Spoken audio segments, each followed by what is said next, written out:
നിയമാവർത്തനം അധ്യായം 16. നീതിപാലനം. നിന്റെ ദൈവമായ കർത്താവ് നൽകുന്ന പട്ടണങ്ങളിൽ ഗോത്രം തോറും ന്യായാധിപന്മാരെയും സ്ഥാനികളെയും നിയമിക്കണം. അവർ ജനങ്ങൾക്ക് നിഷ്പക്ഷമായി നീതി നടത്തിക്കൊടുക്കട്ടെ. നിന്റെ വിധികൾ നീതിവിരുദ്ധമായിരിക്കരുത്. നീ പക്ഷപാതം കാട്ടുകയോ കൈക്കൂലി വാങ്ങുകയോ അരുത്.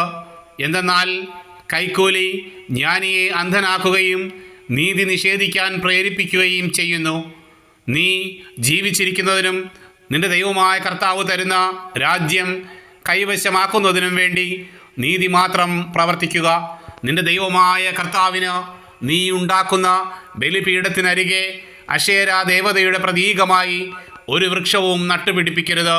നിന്റെ ദൈവമായ കർത്താവ് വെറുക്കുന്ന സ്തംഭവും നീ സ്ഥാപിക്കരുത്.